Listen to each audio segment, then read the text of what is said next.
दीनबन्धो जगत्पते गोपेश गोपिका कान्ता राधा कान्ता नमोऽस्तुते तप्त कांचन गौरांगी राधे वृंदावनेश्वरी वृषभानुसुते देवी प्रणमामि हरिप्रिये वाञ्छाकल्पतरुभ्यश्च कृपा सिन्धुभ्यैव च पतितानां पावनेभ्यो वैष्णवेभ्यो नमो नमः। जय श्री कृष्ण चैतन्य प्रभु नित्यानंद श्री अद्वैत गदाधर शिवासादि गौर भक्तवृंद। हरे कृष्णा कृष्ण कृष्ण हरे हरे हरे राम राम राम हरे हरे। ಆಗ್ತಲ್ವಾ? ಓಕೆ, ಹರೇ ಕೃಷ್ಣ. ಇವತ್ತು 7ನೇ ಅಧ್ಯಾಯದ 3ನೇ ಶ್ಲೋಕವನ್ನು ಓದೋಣ. ಹೋದ ವಾರ ನಾವು 7ನೇ ಅಧ್ಯಾಯದ 1ನೇ ಶ್ಲೋಕವನ್ನು ತಿಳ್ಕೊಂಡ್ವಿ. ಇದು ಭಕ್ತಿ ಯೋಗದ ಪ್ರಾರಂಭ. ಭಗವದ್ಗೀತೆಯಲ್ಲಿ ಮೊದಲ 6 ಅಧ್ಯಾಯಗಳು ಕರ್ಮಯೋಗ, ಕೊನೆಯ 6 ಅಧ್ಯಾಯಗಳು ಜ್ಞಾನಯೋಗ, ಮಧ್ಯದ 6 ಅಧ್ಯಾಯಗಳನ್ನು ಭಕ್ತಿ ಯೋಗ ಅಂತ ಕರೀತಾರೆ. ಸೊ ಭಕ್ತಿ ಯೋಗ ಅಂದ್ರೆ ಕೃಷ್ಣನ ಕುರಿತಾದ ಜ್ಞಾನ. ಕೃಷ್ಣ, ಭಗವಂತ, ಭಕ್ತಿ. ಈ 2 ವಿಷಯಗಳನ್ನ ಈ ಮಧ್ಯದ 6 ಅಧ್ಯಾಯಗಳು ನಮಗೆ ಕಲಿಸುತ್ತವೆ. 7ನೇ ಅಧ್ಯಾಯ 3ನೇ ಶ್ಲೋಕ. ಹೋದ್ವಾರ ನಾವು ಹೇಗೆ ಈ ಆಧ್ಯಾತ್ಮಿಕ ಜೀವನ ಅಂದ್ರೆ ಶ್ರವಣದ ಮೇಲೆ ಆಧಾರಿತವಾಗಿರುತ್ತೆ ಅನ್ನೋ ವಿಷಯವನ್ನು ನಾವು ತಿಳ್ಕೊಂಡ್ವಿ. ಕೃಷ್ಣ ಹೇಳ್ತಾ ಇದ್ದಾನೆ, ಯಥಾಜ್ಞಾಸ್ಯಸಿ ತತ್ ಶೃಣು ಅಂದ್ರೆ ಶ್ರವಣ ಮಾಡು. ಏನು? ಮಯ್ಯಾಸಕ್ತಮನ ಪಾರ್ಥ ಯೋಗಂ ಯುಂಜನ್ಮದಾಶ್ರಯ ಅಸಂಶಯಂ ಸಮಗ್ರಂ ಮಾಂ ಯಥಾಜ್ಞಾಸ್ಯಸಿ ತತ್ ಶೃಣು. ಕೃಷ್ಣ ಹೇಳ್ತಾ ಇದ್ದಾನೆ, ನನ್ನನ್ನು ಸಮಗ್ರವಾಗಿ ಸಂಪೂರ್ಣವಾಗಿ ಅರ್ಥ ಮಾಡ್ಕೋಬೇಕು ಅಂದ್ರೆ ಆ ವಿಧಾನವನ್ನ ನಾನು ಇವಾಗ ನಿನಗೆ ಹೇಳ್ತೀನಿ, ನೀನು ಶ್ರವಣ ಮಾಡು, ಕೇಳು. ನಾನು ಹೇಳ್ತಾ ಇರೋದನ್ನ ಕೇಳು ಅನ್ನೋದು ಎಷ್ಟು ಮುಖ್ಯ ಅಂದ್ರೆ, ನಿನ್ನೆ ನಾನು ಆಟೋನಲ್ಲಿ ಹೋಗ್ತಾ ಇದ್ದೆ. ಸೊ ಆಟೋ ಓಡಿಸ್ತಾ ಇದ್ದವರು, ಆಟೋ ಡ್ರೈವರ್ ಹೇಳಿದ್ರು, ಸರ್ ನಿಮ್ಮ ಹತ್ರ ಮಾತಾಡ್ಬೋದಾ ಅಂದ್ರು. ಸರಿಯಪ್ಪ ಹೇಳಿ, ಏನು ವಿಷಯ ಅಂತ. ಸೊ ಅವರು, ಸರ್ ನೀವು ದೇವ್ರಿದ್ದಾರಾ, ನಿಮ್ಗೇನು ಅನ್ಸುತ್ತೆ ಅಂದರು. ಸೊ ನಾನು ದೇವ್ರಿದ್ದಾರಪ್ಪ, ಏನು ಅದರಲ್ಲಿ ಏನು ಪ್ರಶ್ನೆ ಏನಕ್ಕೆ. ಆಮೇಲೆ ಅವರು ಶುರು ಮಾಡಿದವರು 40 ನಿಮಿಷ ಮಾತು ನಿಲ್ಲಿಸ್ಲಿಲ್ಲ. ಆದ್ರೆ ನಾನು ಹೇಳೋ 1 ಮಾತು ಕೇಳಕ್ಕೆ ಅವ್ರು ರೆಡಿ ಇರಲಿಲ್ಲ. ಅವ್ರಿಗೆ ಏನ್ ಗೊತ್ತೋ ಅದೇ ಸರಿ ಅಂತ ಮಾತಾಡ್ತಾನೆ ಇದ್ದಾರೆ. ಅದಕ್ಕೆ ಅನ್ಕೊಂಡೆ, ನೋಡಿ ಹೋಗ್ಲಿ ಸರಿ, ನಾನೇನು ಪ್ಯಾಂಟು ಶರ್ಟ್ ಹಾಕೊಂಡು ಹೋಗಿದ್ರೆ ಸರಿ, ಇನ್ನೊಬ್ಬ ಯಾರೋ ಆರ್ಡಿನರಿ ಜೀವಿ, ಸರಿ, ನಾನೇನ್ ಅನ್ಕೋತೀನೋ ನಾನು ಹೇಳ್ತೀನಿ, ಇನ್ನೊಬ್ರು ಏನ್ ಅನ್ಕೋತಾರೋ ಅವ್ರು ಹೇಳ್ತಾರೆ. ಅದೇ ಅಟ್ಲೀಸ್ಟ್ ನಮ್ಮನ್ನು ನೋಡ್ಬಿಟ್ಟು ಅನ್ನಿಸ್ಬೇಕಲ್ವಾ, ಏನೋ ಓದಿರ್ಬೇಕು, ಏನೋ ತಿಳ್ಕೊಂಡಿರ್ಬೇಕು, ಏನೋ ಕೇಳಬೇಕು ಅನ್ನೋ ಮನೋಭಾವ ಇಲ್ಲ. ಸೊ ಅದಕ್ಕೆ ನಾನು ಅನ್ಕೊಂಡೆ, ಎಷ್ಟು ಕಷ್ಟ ಜನರಿಗೆ ಈ ಭೌತಿಕ ಜಗತ್ತಿನಲ್ಲಿ. ಯಾಕಂದ್ರೆ ಎಲ್ಲರೂ ಕೂಡ ನಮಗೆ ಎಲ್ಲ ಗೊತ್ತಿದೆ ಅಂತ ಜೀವನ ಮಾಡ್ತಾ ಇರುವಾಗ ನಾವು ಯಾರನ್ನ ಹೋಗಿ ಎಬ್ಸಕ್ಕಾಗತ್ತೆ? ಅನ್ಕೊಂಡೆ. ಅದಕ್ಕೆ ಈ ಕೃಷ್ಣ ಪ್ರಜ್ಞೆಯನ್ನ ಹರಡಬೇಕು ಅಂದ್ರೆ ಚೈತನ್ಯ ಮಹಾಪ್ರಭುಗಳ ಕೃಪೆ ಇಲ್ಲದೆ ಆಗೋದಿಲ್ಲ. ಯಾಕಂದ್ರೆ ಜೀವ ಜಾಗೋ ಗೌರಚಂದೇರ ಗೋಲೆ ಅಂತ ಅಂದ್ರೆ ಚೈತನ್ಯ ಮಹಾಪ್ರಭು ಹೇಳ್ತಾರೆ ಎಲ್ಲರನ್ನ, ಜೀವಿಗಳನ್ನ ಎದ್ದೇಳಿ ಅಂತ. ಆ ಎಬ್ಸೋದನ್ನ ನಾವ್ ಎಬ್ಸಕ್ಕಾಗಲ್ಲ, ನಮಗಷ್ಟು ಶಕ್ತಿ ಇಲ್ಲ. ನಾವು ಪ್ರಯತ್ನವನ್ನ ಮಾಡ್ಬೋದಷ್ಟೇ. ಅರೆ ಜನರು ಎಷ್ಟು ಅಜ್ಞಾನದಲ್ಲಿ ಮುಗ್ನರಾಗೋಗಿದ್ದಾರೆ ಅಂದ್ರೆ ಅವರಿಗೆ ಗೊತ್ತೂ ಆಗ್ತಲ್ಲ, ಅವರು ನಿದ್ದೆ ಮಾಡ್ತಾ ಇದ್ದಾರೆ. ಜೀವನದ ಸತ್ಯತೆ ಏನು ಅಂತ ಅರ್ಥ ಮಾಡ್ಕೊಳ್ದೆ ಜೀವನ ಮಾಡ್ತಾ ಇದ್ದಾರೆ ಅಂತಾನು ಗೊತ್ತಿಲ್ಲ. ಸರಿ ಹೇಳಕ್ ಹೋದ್ರು ಕೇಳೋ ಒಂದು ಮನೋಭಾವ ಇಲ್ಲ. ಅದಕ್ಕೆ ಕೃಷ್ಣ 7ನೇ ಅಧ್ಯಾಯವನ್ನು ಪ್ರಾರಂಭ ಮಾಡ್ತಾ ಇದ್ದಾನೆ, ಶ್ರವಣ ಮಾಡಬೇಕು. ಆ ಶ್ರವಣದ ಬಗ್ಗೆ ನಾವು ಹೋದ್ವಾರ ಚರ್ಚೆ ಮಾಡೋದು ಕೇಳ್ಕೊಂಡ್ವಿ. ಶೃಣ್ವತಾಂ ಸ್ವಕಥಾ ಕೃಷ್ಣ ಪುಣ್ಯ ಶ್ರವಣ ಕೀರ್ತನ ಹೃದಯಂತಸ್ಥೋಯ ಭದ್ರಾಣಿ ವಿಧುನೋತಿ ಸುಹೃತ್ಸತಾಂ.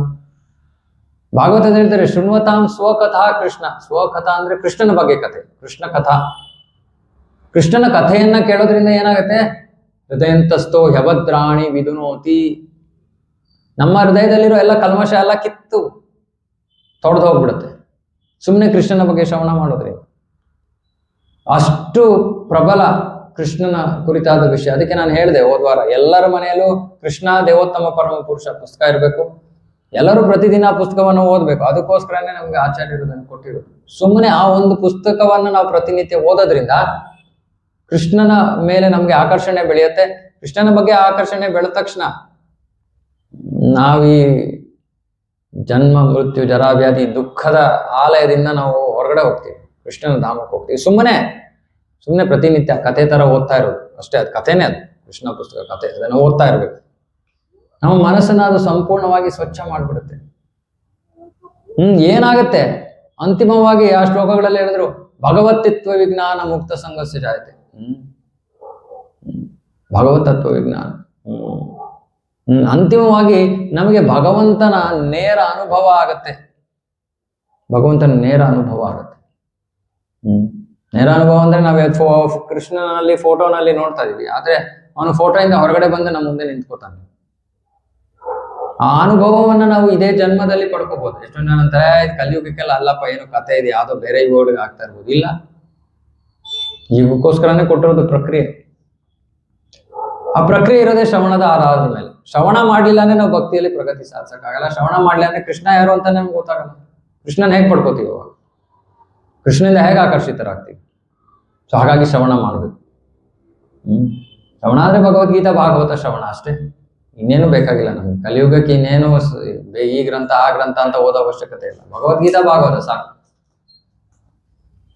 ಸೊ ಈ ಒಂದು ಶ್ಲೋಕದಲ್ಲಿ ಕೃಷ್ಣ ನಮಗೆ ಇನ್ನೊಂದು ಬಹಳ ವಿಶೇಷವಾದ ಒಂದು ವಿಷಯವನ್ನು ಹೇಳ್ತಿದ್ದಾನೆ. ಏನು ಅಂದ್ರೆ ಕೃಷ್ಣನ್ನ ಅರ್ಥ ಮಾಡ್ಕೊಳ್ಳೋದು ಸಾಧ್ಯವೇ ಇಲ್ಲ ಅಂತ ಹೇಳ್ಬೋದು. ಬಹಳ ಕಠಿಣ ಕೃಷ್ಣನ್ನ ಅರ್ಥ ಮಾಡ್ಕೊಳ್ಳೋದು. ಯಾರಿಗೆ ಕಠಿಣ ಅನ್ನೋದನ್ನ ಇಲ್ಲಿ ಕೃಷ್ಣ ಹೇಳ್ತಿದ್ದಾನೆ. ಅಷ್ಟು ಬಹಳ ಕಷ್ಟದ ವಿಷಯ. ಸೊ ತುಂಬಾ ಮುಖ್ಯವಾದ ಶ್ಲೋಕ. ನಾನು ಹೇಳ್ತೀನಿ, ಆಮೇಲೆ ಉಚ್ಚಾರ ಮಾಡಿ. ಮನುಷ್ಯಾಣಾಂ ಸಹಸ್ರೇಷು ಕಶ್ಚಿತ್ ಯತತಿ ಸಿದ್ಧಯೇ ಯತತಾಮಪಿ ಸಿದ್ಧಾನಾಂ ಕಶ್ಚಿನ್ ಮಾಂ ವೇತ್ತಿ ತತ್ವತಃ. ಮನುಷ್ಯಾಣಾಂ ಸಹಸ್ರೇಷು ಕಶ್ಚಿತ್ ಯತತಿ ಸಿದ್ಧಯೇ ಯತತಾಮಪಿ ಸಿದ್ಧಾನಾಂ ಕಶ್ಚಿನ್ ಮಾಂ ವೇತ್ತಿ ತತ್ವತಃ. ಮನುಷ್ಯಾಣಾಂ ಸಹಸ್ರೇಷು ಕಶ್ಚಿತ್ ಯತತಿ ಸಿದ್ಧಯೇ ಯತತಾಮಪಿ ಸಿದ್ಧಾನಾಂ ಕಶ್ಚಿನ್ ಮಾಂ ವೇತ್ತಿ ತತ್ವತಃ. ಹೇಳಿ ಯಾರಾದ್ರು ಪ್ರಭು. ಮನುಷ್ಯಾಣಾಂ ಸಹಸ್ರೇಷು ಕಶ್ಚಿತ್ ಯತತಿ ಸಿದ್ಧಯೇ ಯತತಾಮಪಿ ಸಿದ್ಧಾನಾಂ ಕಶ್ಚಿನ್ ಮಾಂ ವೇತ್ತಿ ತತ್ವತಃ. ಮನುಷ್ಯಾಣಾಂ ಸಹಸ್ರೇಷು ಕಶ್ಚಿತ್ ಯತತಿ ಸಿದ್ಧಯೇ ಯತತಾಮಪಿ ಸಿದ್ಧಾನಾಂ ಕಶ್ಚಿನ್ ಮಾಂ ವೇತ್ತಿ ತತ್ವತಃ. ದೇವೇಶ್. ಮನುಷ್ಯಾಣಾಂ ಸಹಸ್ರೇಷು ಕಶ್ಚಿತ್ ಯತತಿ ಸಿದ್ಧಯೇ ಯತತಾಮಪಿ ಸಿದ್ಧಾನಾಂ ಕಶ್ಚಿನ್ ಮಾಂ ವೇತ್ತಿ ತತ್ವತಃ. ಮನುಷ್ಯಾಣಾಂ ಸಹಸ್ರೇಷು ಕಶ್ಚಿತ್ ಯತತಿ ಸಿದ್ಧಯೇ ಯತತಾಮಪಿ ಸಿದ್ಧಾನಾಂ ಕಶ್ಚಿನ್ ಮಾಂ ವೇತ್ತಿ ತತ್ವತಃ. ಮನುಷ್ಯಾಣಾಂ ಸಹಸ್ರೇಷು ಕಶ್ಚಿತ್ ಯತತಿ ಸಿದ್ಧಯೇ ಯತತಾಮಪಿ ಸಿದ್ಧಾನಾಂ ಕಶ್ಚಿನ್ ಮಾಂ ವೇತ್ತಿ ತತ್ವತಃ. ಅನುವಾದ. ಕೃಷ್ಣ ಹೇಳ್ತಾರೆ, ಮನುಷ್ಯಾಣಾಂ ಸಹಸ್ರೇಶು, ಸಹಸ್ರ ಅಂದ್ರೆ ಸಾವಿರಾರು, ಸಾವಿರಾರು ಜನರಲ್ಲಿ, ಮನುಷ್ಯರಲ್ಲಿ ಯಾರು ಕಶ್ಚಿತ್ ಯತತಿ ಸಿದ್ಧಯೇ, ಸಿದ್ಧಯೇ ಅಂದ್ರೆ ಸಿದ್ಧಿಯನ್ನ ಪಡ್ಕೊಳ್ಳೋಕೆ, ಪರಿಪೂರ್ಣತೆಯನ್ನ ಪಡ್ಕೊಳ್ಳೋಕೆ ಒಬ್ಬ ಆತನು ಪ್ರಯತ್ನ ಮಾಡ್ಬೋದು. ಸಾವಿರಾರು ಜನರಲ್ಲಿ ಒಬ್ಬ ಈ ಮುಕ್ತಿಯನ್ನ ಪಡ್ಕೊಳ್ಳೋಕೆ ಪ್ರಯತ್ನ ಮಾಡ್ತಾನೆ. ಪರಿಪೂರ್ಣತೆ ಅಂತಲ್ಲ, ಮುಕ್ತಿಯನ್ನ ಪಡೆಯೋಕೆ ಪ್ರಯತ್ನ ಮಾಡ್ತಾನೆ ಸಾವಿರಾರು ಜನರಲ್ಲಿ. ಯತತಾಮಪಿ ಸಿದ್ಧಾನ, ಆ ಸಾವಿರಾರು ಜನರಲ್ಲಿ ಒಬ್ಬ ಮುಕ್ತಿಯನ್ನು ಪಡೆಯೋಕೆ ಪ್ರಯತ್ನ ಮಾಡ್ತಾನೆ. ಅಂತಹ ಸಾವಿರಾರು ಜನರಲ್ಲಿ ಯಾರೋ ಒಬ್ಬ ಮುಕ್ತಿಯನ್ನು ಪಡ್ಕೋತಾನೆ, ಸಿದ್ಧಿಯನ್ನು ಪಡ್ಕೋತಾನೆ. ಅಂತಹ ಸಾವಿರಾರು ಜನರಲ್ಲಿ ಪರಿಪೂರ್ಣತೆಯನ್ನು ಸಾಧಿಸಿರೋರಲ್ಲಿ, ಮುಕ್ತಿಯನ್ನು ಪಡೆದಿರೋರಲ್ಲಿ ಒಬ್ಬನು ನನ್ನನ್ನು ನಿಜವಾಗಿ ಅರ್ಥ ಇಲ್ಲ. ಕೃಷ್ಣ ಅದನ್ನ ಹೇಳ್ತಾ ಇಲ್ಲ. ಕೃಷ್ಣ ಇಲ್ಲಿ ಹೇಳ್ತಾ ಇದ್ದಾನೆ, ಯಾರು ಅದರಲ್ಲಿ ಒಬ್ಬ ಕೂಡ ನನ್ನ ಅರ್ಥ ಮಾಡ್ಕೊಳಕ್ಕಾಗಲ್ಲ. ಅಂದ್ರೆ ಸಾವಿರಾರು ಜನರಿದ್ದಾರೆ, ಸಾವಿರಾರು ಜನರಲ್ಲಿ ಯಾರೋ ಒಬ್ಬ ಮುಕ್ತಿಯನ್ನ ಬಯಸ್ತಾನೆ. ಸಾವಿರಾರು ಅಂತಹ ಮುಕ್ತಿಯನ್ನ ಪಡೆದಿರೋಂಥ ಜೀವಿಗಳಲ್ಲಿ ಒಬ್ಬನಿಗೂ ಕೂಡ ನನ್ನನ್ನ ಅರ್ಥ ಮಾಡ್ಕೊಳಕ್ಕಾಗಲ್ಲ. ಅಂದ್ರೆ ಎಷ್ಟು ಕಠಿಣವಾದ ವಿಷಯ ಇದು. ಕೃಷ್ಣನ್ನ ಅರ್ಥ ಮಾಡ್ಕೊಳ್ಳೋದು ಅಷ್ಟು ಸುಲಭ ಅಲ್ಲ. ಪ್ರಭುಪಾದರು ಇದಕ್ಕೆ ಕಾರಣ ಹೇಳ್ತಾರೆ, ಯಾಕೆ ಸುಲಭ ಅಲ್ಲ ಅರ್ಥ ಮಾಡ್ಕೊಳ್ಳೋಕೆ, ಯಾರಿಗೆ ಸುಲಭ ಅಲ್ಲ, ಯಾರು ಅರ್ಥ ಮಾಡ್ಕೋಬಹುದು. ಈ ಸಾವಿರಾರು ಜನರು ಏನ್ ಮಾಡ್ತಾ ಇದ್ದಾರೆ, ಸಾವಿರಾರು ಜನರಲ್ಲಿ ಒಬ್ಬ ಪರಿಪೂರ್ಣತೆಯನ್ನು ಅಥವಾ ಮುಕ್ತಿಗಾಗಿ ಪ್ರಯತ್ನ ಮಾಡ್ತಾ ಇದ್ದಾನೆ. ಮಿಕ್ಕಿದವ್ರು ಏನ್ ಮಾಡ್ತಾ ಇದ್ದಾರೆ, ಇಂದ್ರಿಯ ಭೋಗದಲ್ಲಿ ಮುಳುಗಿದ್ದಾರೆ. ಮಿಕ್ಕಿದವರು ತಮ್ಮ ಜೀವನದಲ್ಲಿ, ಅವರಿಗೆ ಜೀವನದ ಗುರಿ ಏನು ಅಂದ್ರೆ, ನಾನು ಜೀವನದಲ್ಲಿ ಸಂತೋಷವಾಗಿರ್ಬೇಕು ಅಷ್ಟೇ. ಅದು ಅವರ ಏಕೈಕ ಧ್ಯೇಯ ಜೀವನದಲ್ಲಿ. ಆಯ್ತಪ್ಪ, ಕೃಷ್ಣ ಜೀವನದಲ್ಲಿ ಸಂತೋಷವಾಗಿ ಇರಬೇಡಿ ಅಂತ ಹೇಳ್ತಾ ಇಲ್ಲ, ಸಂತೋಷವಾಗಿರಿ. ಸಂತೋಷವಾಗಿ ಇರೋದಕ್ಕೆ ಮಾರ್ಗವನ್ನ ಮೊದಲು ತಿಳ್ಕೊಳ್ಳಿ. ಆ ಸಂತೋಷಕ್ಕಿರೋ ಮಾರ್ಗ ಭಗವದ್ಗೀತೆಯಲ್ಲಿದೆ ಮೊದಲು. ಎರಡನೇದು, ಕೇವಲ ಸಂತೋಷವನ್ನು ಹುಡುಕೊಂಡಿರೋದೇ ಮನುಷ್ಯರ ಜೀವನ ಅಲ್ಲ.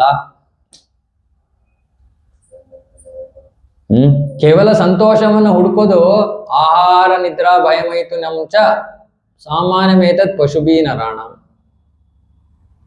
ಈ ಸುಮ್ಮನೆ ಆಹಾರ ನಿದ್ರಾ ಭಯ ಮೈಥುನಗಳ ಹಿಂದೆ ಓಡೋದು ಪ್ರಾಣಿಗಳ ಜೀವನ. ಪ್ರಾಣಿಗಳಿಗೆ ಅದಕ್ಕಿಂತ ಮಿಗಿಲಾದದ್ದು ಏನು ಗೊತ್ತೇ ಇಲ್ಲ. ಅವಕ್ಕೆ ಜೀವನ ಅಂದ್ರೆ ಇಷ್ಟೇ, ತಿನ್ನೋದು, ಮಲಗೋದು, ಮಕ್ಕಳನ್ನು ಹುಟ್ಟಿಸೋದು, ತಮ್ಮನ್ನು ತಾವು ರಕ್ಷಿಸ್ಕೊಳ್ಳೋದು, ಇಷ್ಟೇ ಜೀವನ. ಅವಕ್ಕೆ ಅದಕ್ಕಿಂತ ಜಾಸ್ತಿ ಗೊತ್ತಾಗಲ್ಲ. ಅರೆ ಮನುಷ್ಯನು ಕೂಡ ಅದೇ ರೀತಿಯಲ್ಲಿ ಜೀವನ ಮಾಡಬಾರ್ದು. ಅದಕ್ಕೆ ಇಲ್ಲಿ ಆಚಾರ್ಯರು ಶಾಸ್ತ್ರದಲ್ಲಿ ಹೇಳ್ತಾರೆ, ಧರ್ಮೇಣ ಹೀನ ಪಶುಭಿ ಸಮಾನ. ಮನುಷ್ಯ ಧರ್ಮಾಚರಣೆಯನ್ನ ಮಾಡಲಿಲ್ಲ ಅಂದ್ರೆ ಅವನು ಪಶುಕ್ಕೆ ಸಮಾನ ಅಂತೆ. ಧರ್ಮಾಚರಣೆ ಅಂದ್ರೆ ನಮಗೆ ಧರ್ಮದ ಒಂದು ಪ್ರಾರಂಭದ ಒಂದು ವ್ಯಾಖ್ಯಾನ, ಡೆಫಿನೇಷನ್ ಅಂದ್ರೆ ಅಟ್ಲೀಸ್ಟ್ ಒಂದು ದೇವರು ದಿಂಡ್ರು ಸರಿ ತಪ್ಪು ಅನ್ನೋದನ್ನಾದ್ರೂ ಮನುಷ್ಯ ತಿಳ್ಕೊಂಡಿರ್ಬೇಕು, ಪ್ರಾರಂಭದ ಹಂತದಲ್ಲಿ. ಸೊ ಇಲ್ಲಿ ಹೇಳ್ತಾ ಇದಾರೆ, ಹೆಚ್ಚಿನ ಜನರು ಆ ತರಾನೇ ಸುಮ್ಮನೆ ಜೀವನ ನಡೆಸ್ತಾ ಇದ್ದಾರೆ. ನಾನು ಮುಂಚೆನೂ ಹೇಳಿದ್ದೀನಿ, ಮನುಷ್ಯ ಜೀವನ ಅಂದ್ರೆ ಟ್ರೈನಿನ 2 ಬಂಡಿ ಇದ್ದಂಗೆ. ಟ್ರೈನ್ ಒಂದೇ ಬಂಡಿ ಮೇಲೆ ಓಡಕ್ಕಾಗಲ್ಲ, ಒಂದೇ ರೈಲ್ ಮೇಲೆ ಓಡಕ್ಕಾಗಲ್ಲ, 2 ಬಂಡಿ ಇದೆ. ಆ ಒಂದು ಬಂಡಿ ಮನುಷ್ಯನ ನಮ್ಮ ದಿನನಿತ್ಯದ ಕರ್ತವ್ಯಗಳು, ಅದು ಒಂದು ಬಂಡಿ. ಕೆಲಸ ಮಾಡೋದು, ಅಡುಗೆ ಮಾಡೋದು, ಮಕ್ಕಳನ್ನ ಬೆಳೆಸೋದು, ಸ್ಕೂಲ್ ಕಳ್ಸೋದು, ಕಾಲೇಜ್ ಕಳ್ಸೋದು, ಆಫೀಸ್ಗೆ ಹೋಗೋದು, ಕೆಲಸ, ಇವೆಲ್ಲ ಒಂದು ಬಂಡಿ. ಇನ್ನೊಂದು ಬಂಡಿ ಇದೆ. ಇವಾಗ ಟ್ರೈನ್ ಒಂದೇ ಬಂಡಿ ಮೇಲೆ ಓಡಕ್ಕಾಗತ್ತಾ? ಇಲ್ಲ, ಡಿರೈಲ್ ಆಗುತ್ತೆ. ಡಿರೈಲ್ ಅಂದ್ರೇನು? ಜನರ ಜೀವನದಲ್ಲಿ ಎಷ್ಟೊಂದು ಕಷ್ಟ, ದುಃಖ, ನೋವನ್ನು ಅನುಭವಿಸ್ತಾರೆ, ಅದು ಟ್ರೈನ್ ಡಿರೈಲ್. ಆದ್ರೆ ಟ್ರೈನ್ ಚೆನ್ನಾಗಿ ಓಡಬೇಕು ಅಂತ ಇನ್ನೊಂದು ಪಟ್ಟಿ ಕೊಟ್ಟಿದ್ದಾರೆ. ಆ ಬಂಡಿ ಮೇಲೆ ನಾವು ಓಡ್ತಾನೆ ಇಲ್ಲ, ಹಿಂಗೆ ಓಡ್ತಾ ಇದೀವಿ ಸೊಟ್ಟ. ಯೋಚನೆ ಮಾಡಿ, ಒಂದು ಟ್ರೈನು ಹಿಂಗ್ ಹೋಗ್ಬೇಕು, ಹಿಂಗ್ ಹೋಗ್ತಾ ಇದೆ, ಏನಾಗತ್ತೆ? ಯಾವಾಗ ಬೇಕಾದ್ರೆ ಬೀಳ್ಬೋದು. ಆ ಪಟ್ಟಿ ಏನು? ಭಗವಂತನ ಸೇವೆ. ಸೊ ಇಲ್ಲಿ ಹೇಳ್ತಾ ಇದಾರೆ, ಮನುಷ್ಯನ ಜೀವನ, ಮನುಷ್ಯ ಜೀವನದ ಕೆಲಸ ಕೇವಲ ಇಂದ್ರಿಯ ಭೋಗದ ಹಿಂದೆ ಓಡೋದಲ್ಲ, ಅದು ಒಂದು ಭಾಗ ಅಷ್ಟೇ. ಅದು ಇಂದ್ರಿಯ ಭೋಗದ ಹಿಂದೆ ಓಡೋ ಅವಶ್ಯಕತೆ ಏನಿಲ್ಲ, ಯಾಕಂದ್ರೆ ಏನ್ ಬರ್ಬೇಕು ಅದು ಆಟೋಮೆಟಿಕ್ ಆಗಿ ಬಂದೇ ಬರುತ್ತೆ. ನಾವೇನು ಮಾಡ್ಬೇಕಾಗಿಲ್ಲ. ಭಜನೆ ಮಾಡ್ತಾ ಇದ್ದಾಳೆ ಅವಳು.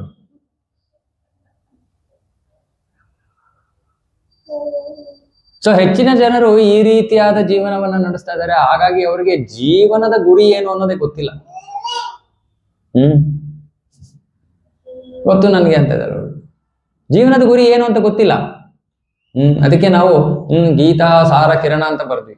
ಗೀತಾ ಸಾರ ಕಿರಣದಲ್ಲಿ ಕೊನೆಯ ಪುಸ್ತಕ ಜೀವನದ ಗುರಿ ಏನು. ಯಾರ ಹತ್ರ ಇಲ್ವೋ ದಯವಿಟ್ಟು ತಗೊಂಡೋಗು.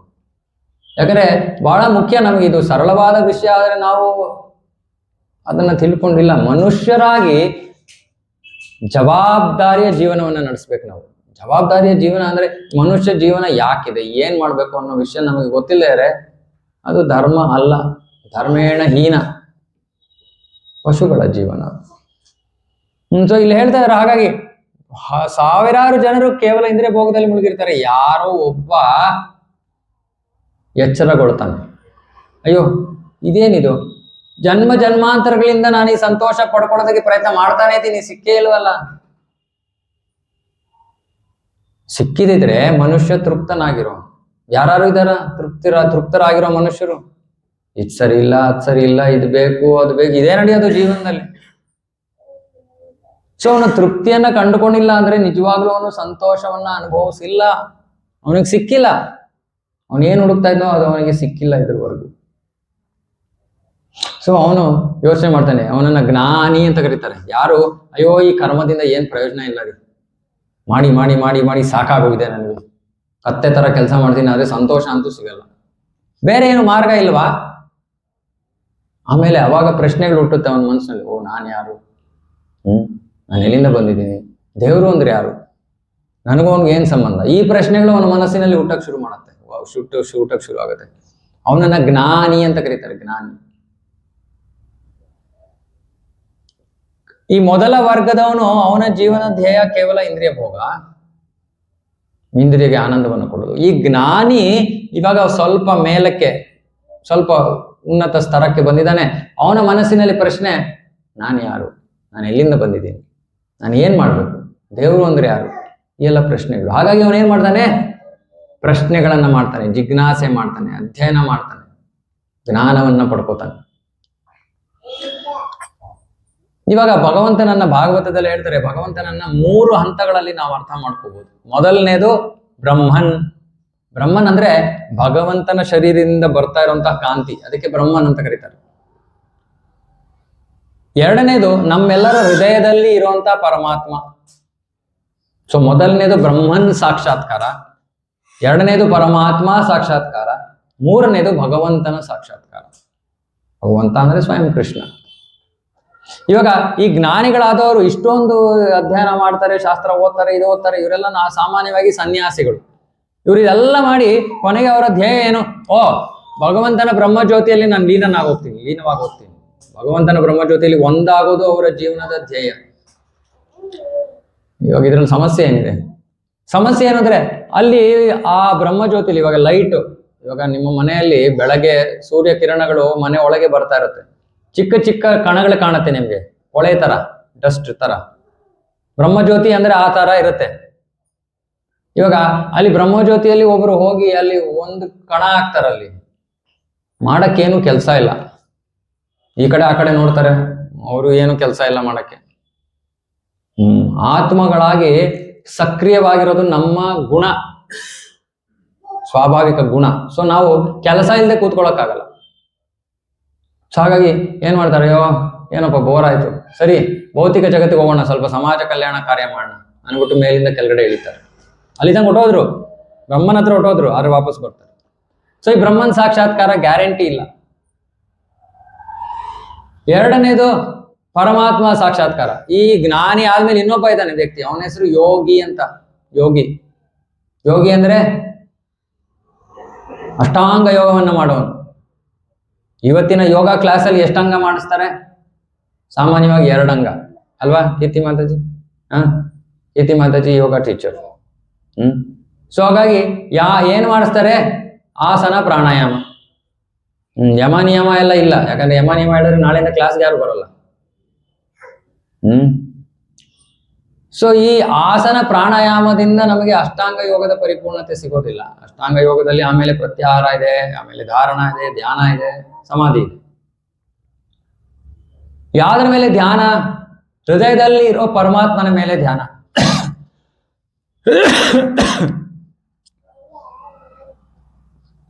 ಈ ಹೃದಯದಲ್ಲಿರೋ ಪರಮಾತ್ಮನ ಮೇಲೆ ಅವನು ಧ್ಯಾನ ಮಾಡಿ ಮಾಡಿ ಮಾಡಿ ಅವನು ಸಮಾಧಿ ಸ್ಥಿತಿಗೆ ಹೋದಾಗ ಅವನಲ್ಲಿ ಎಷ್ಟು ಶಕ್ತಿ ಇರುತ್ತೆ ಅಂದ್ರೆ ಯೋಗಿಯಲ್ಲಿ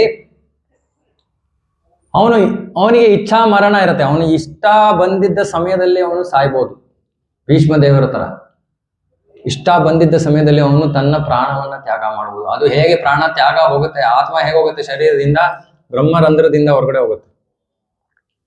ಅದಕ್ಕೆ ಮಕ್ಕಳಿಗೆ ಈ ತುಂಬಾ ನೆತ್ತಿ ತುಂಬಾ ತುಂಬಾ ಸಾಫ್ಟ್ ಆಗಿರುತ್ತೆ, ಅದಕ್ಕೆ ಪ್ರೊಟೆಕ್ಟ್ ಮಾಡ್ತೀವಿ ನಾವು. ಯಾಕಂದ್ರೆ ಆ ಏರಿಯಾ ಹೊಡೆಯುತ್ತೆ. ಹೊಡೆದ್ಬಿಟ್ಟು ಆತ್ಮ ಅಲ್ಲಿಂದ ಎಲ್ಲಿ ಬೇಕಾದ್ರೂ ಹೋಗ್ಬೋದು. ಟಿಕೆಟ್ ಯೋಗಿ ಡಿಸೈಡ್ ಮಾಡ್ಬೋದು ಎಲ್ಲಿಗೆ ಹೋಗ್ಬೇಕು. ನಾನು ಈ ಲೋಕಕ್ಕೆ ಹೋಗ್ಬೇಕಂದ್ರೆ ಈ ಲೋಕಕ್ಕೆ ಹೋಗ್ತೀನಿ, ಆ ಲೋಕಕ್ಕೆ ಹೋಗ್ಬೇಕಂದ್ರೆ ಆ ಲೋಕಕ್ಕೆ ಹೋಗ್ಬೋದು. ಅಷ್ಟು ಶಕ್ತಿ ಇರುತ್ತೆ ಯೋಗಿ ಹತ್ರ. ಆದ್ರೆ ಈ ಎಲ್ಲಾ ಶಕ್ತಿಗಳಿದ್ರು ಕೂಡ ಈ ಯೋಗಿಗಳಿಗೆ ಏನು ಬೇಕು ಅಂದ್ರೆ ಅಷ್ಟಸಿದ್ಧಿ ಅಂತ. ಅಷ್ಟಸಿದ್ಧಿ ಅಂದ್ರೆ ದೇವೇಶ್ ಏನ್ ಬೇಕು ನಿಮ್ಗೆ? ಇದು ಅಷ್ಟಸಿದ್ಧಿ. ಏನು ಆಪಲ್ ಕೊಡೋದು, ಇನ್ನೊಂದು ಕೊಡೋದು, ಮತ್ತೊಂದು ಕೊಡೋದು, ಇದು ದೇವರ ಕೆಲಸ ಅಲ್ಲ. ಇದು ಸುಮ್ಮನೆ ಸಿದ್ಧಿ ಪಡ್ಕೊಂಡಿರೋನ್ ಕೆಲಸ. ಸೊ ಇದನ್ನ ಕೊಟ್ಟು ಆಮೇಲೆ ಹೇಳ್ತಾರೋ ನಾನು ಸ್ವರ್ಗಕ್ಕೆ ಹೋಗ್ಬೇಕು, ನಾನು ಅಪ್ಸರೆಯರನ್ನು ನೋಡ್ಬೇಕು. ಹೋಗ್ಬೋದು, ಎಲ್ ಬೇಕಾದ್ರೂ ಹೋಗ್ಬೋದು. ಏನ್ ಪ್ರಯೋಜನ? ಅಷ್ಟೊಂದು ಶಕ್ತಿ ಪಡ್ಕೊಂಡು ಎಲ್ಲೋ ತಿರ್ಗಾ ಭೌತಿಕ ಜಗತ್ತಿನಲ್ಲೇ ಸುತ್ತೋಡಿತಾ ಇರ್ತಾರೆ.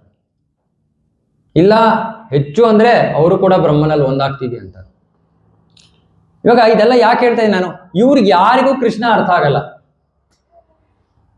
ಜ್ಞಾನಿಗಳಿಗೆ ಕೃಷ್ಣ ಅರ್ಥ ಆಗಲ್ಲ, ಯೋಗಿಗಳಿಗೆ ಕೃಷ್ಣ ಅರ್ಥ ಆಗಲ್ಲ. ಯಾಕೆಂದ್ರೆ ಕೃಷ್ಣ ಭಗವದ್ಗೀತೆಯಲ್ಲಿ ಹೇಳ್ತಾನೆ, ಭಕ್ತ್ಯಾ ಮಾಂ ಅಭಿಜಾನಾತಿ. ಏನಂದ್ರೆ ಅರ್ಥ? ಭಕ್ತ ಮಾತ್ರ ನನ್ನನ್ನು ಅರ್ಥ ಮಾಡ್ಕೊಳ್ಬಲ್ಲ. ಯಾರು ಭಕ್ತ ಅಂದ್ರೆ ಯಾರು? ಯಾರು ಕೃಷ್ಣ ಪ್ರಜ್ಞೆಯ ಜೀವನವನ್ನ ನಡೆಸ್ತಾ ಇದ್ದಾನೋ ಅವನು ಭಕ್ತ. ಆ ಭಕ್ತ ಮಾತ್ರ ಕೃಷ್ಣನ ಅರ್ಥ ಮಾಡ್ಕೋಬಹುದು. ಯಾಕೆ ಬೇರೆಯವ್ರಿಗೆ ಯಾಕೆ ಅರ್ಥ ಆಗಲ್ಲ? ಅದು ವಿಶೇಷವಾಗಿ ಕೃಷ್ಣನನ್ನ ಅರ್ಥ ಮಾಡ್ಕೊಳ್ಳೋದಂತೂ ತುಂಬಾ ಕಷ್ಟ.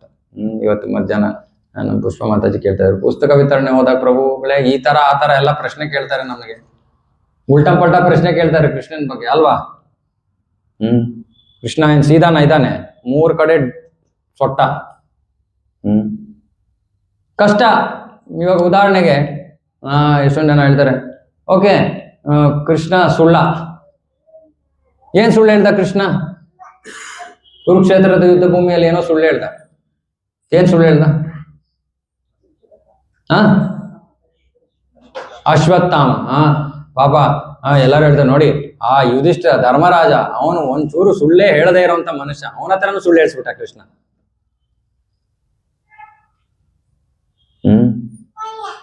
ಸೊ ಜನರಿಗೆ ಕೃಷ್ಣ ಅರ್ಥ ಆಗಲ್ಲ.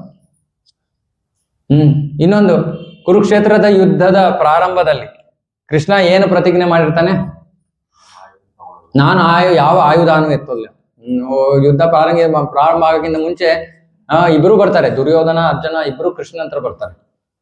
ಅವಾಗ ಕೃಷ್ಣ ಹೇಳ್ತಾನೆ, ಆಯ್ತು ಸರಿ ಯುದ್ಧ ಪ್ರಾರಂಭ ಆಗ್ತಾ ಇದೆ, ಆಯ್ತು. ಸೊ 2 ಆಪ್ಷನ್, ಒಂದು ನಾನು, ಇನ್ನೊಂದು ಕಡೆ ನನ್ನ ಸೈನ್ಯ. ದ್ವಾರಕೆಯಲ್ಲಿ ಕೃಷ್ಣನ ನಾರಾಯಣ ಸೈನ್ಯ ಇತ್ತು, ಬಹಳ ಪವರ್ಫುಲ್. ಸೊ ಕೇಳ್ತಾನೆ ಯಾರಿಗೆ ಏನ್ ಬೇಕು? ದುರ್ಯೋಧನ ಹೇಳ್ತಾನೆ, ಫಸ್ಟ್ ಅರ್ಜುನನ್ನ ಕೇಳ್ತಾನೆ ಕೃಷ್ಣ, ನಿಂಗೇನಪ್ಪ ಬೇಕು? ಅರ್ಜುನ ಹೇಳ್ತಾನೆ, ನನಗೆ ನೀನಿದ್ರೆ ಸಾಕು ಅಂತ. ದುರ್ಯೋಧನ ಕುಣಿದಾಡ್ತಾ ಇದ್ದಾನೆ, ಎಂತ ಪೆದ್ದ ಕೃಷ್ಣನ್ ಇಟ್ಕೊಂಡು ಏನ್ ಮಾಡ್ತಾನೆ? ನನಗೆ ನಾರಾಯಣ ಸೇನೆ ಸಿಕ್ತು, ನನಗೆ ಅಷ್ಟು ಪ್ರಬಲವಾದ ಒಂದು ಸೇನೆ ಸಿಕ್ತು ಅಂತ ಅವನು ಖುಷಿ ಪಡ್ತಾ ಇದ್ದಾನೆ. ಮತ್ತೆ ಕೃಷ್ಣ ಹೇಳ್ತಾನೆ, ಸರಿ ಅರ್ಜುನ, ನಾನು ನಿನ್ ಪಕ್ಷದಲ್ಲಿ ಇರ್ತೀನಿ, ಆದ್ರೆ ನಾನು ಆಯುಧ ಎತ್ತಲ್ಲ. ಅರ್ಜುನ ಹೇಳ್ತಾನೆ, ನೀನ್ ಆಯುಧಾನ ಎತ್ತಬೇಡ, ಏನು ಮಾಡೋಣ, ನನ್ನ ಜೊತೆ ಇರಪ್ಪ ಸಾಕು. ಫ್ರೆಂಡ್ ಅಲ್ಲ ಕೃಷ್ಣನ್ಗೆ, ಅರ್ಜುನ ಫ್ರೆಂಡ್. ಕೃಷ್ಣ ನೀನ್ ನನ್ನ ಜೊತೆ ಇರು ಸಾಕು. ಆಮೇಲೆ ಏನಾಯ್ತು? ಯುದ್ಧ ಮುಂದುವರಿತಾ ಹೋಯ್ತು. ಒಂದು ದಿನ ಕಾರಣಾಂತರಗಳಿಂದ ಭೀಷ್ಮ, ಬಹಳ ಪ್ರಬಲ ಯೋಧ, ಭೀಷ್ಮ ದೇವರು ನಿರ್ಧಾರ ಮಾಡ್ತಾರೆ ಒಂದಿನ, ಇವತ್ತು ಅರ್ಜುನ ಸಾಯ್ಬೇಕು, ಇಲ್ಲ ಕೃಷ್ಣ ಅಸ್ತ್ರ ಎತ್ತಬೇಕು. ನನ್ನ ಪ್ರತಿಜ್ಞೆ ಇದು. ಭೀಷ್ಮ ದೇವರು ಪ್ರತಿಜ್ಞೆ ಮಾಡ್ತಾರೆ, ಇವತ್ತು ಅರ್ಜುನ ಸಾಯ್ಬೇಕು, ಇಲ್ಲ ಕೃಷ್ಣ ಅಸ್ತ್ರವನ್ನ ಎತ್ತಬೇಕು. ಸರಿ, ಯುದ್ಧ ಆಗ್ತಾ ಇದೆ. ಎಷ್ಟು ಘೋರವಾಗಿ ಯುದ್ಧ ಮಾಡ್ತಾರೆ ಭೀಷ್ಮ ದೇವರು ಅಂದ್ರೆ ಇನ್ನೇನ್ ಅರ್ಜುನ ಅವತ್ತು ಅವನ ಕತೆ ಮುಗೀತು ಅಂತಾನೆ ಇತ್ತು. ಇವಾಗ ಇಲ್ಲಿ ನೋಡಿ ಎಷ್ಟು ಕಠಿಣವಾದ ಪರಿಸ್ಥಿತಿ. ಇಬ್ಬರು ಭಕ್ತರು. ಯಾರಿಬ್ಬರು ಭಕ್ತರು? ಒಂದ್ ಕಡೆ ಅರ್ಜುನ, ಇನ್ನೊಂದ್ ಕಡೆ ಭೀಷ್ಮ. ನಿಮ್ಮೆಲ್ಲರಿಗೂ ಗೊತ್ತಲ್ಲ, ಭೀಷ್ಮ ದೇವರು ಕೂಡ ಭಕ್ತರು. ಯಾಕೆ ಭಕ್ತರು ಭೀಷ್ಮ ದೇವರು? ಏನ್ ಕೊಟ್ರು ಅವರು? ನೀವೆಲ್ಲರೂ ಪ್ರತಿದಿನ ಮನೆಯಲ್ಲಿ ಎಷ್ಟೊಂದು ಜನ ಪಠಣ ಮಾಡ್ತಾ ಇರ್ತಾರೆ ವಿಷ್ಣು ಸಹಸ್ರನಾಮ. ಅವ್ರು ಕೊಟ್ಟಿದ್ದು ಯಾವ ಪರಿಸ್ಥಿತಿಯಲ್ಲಿ ಕೊಟ್ರು? ಅವರು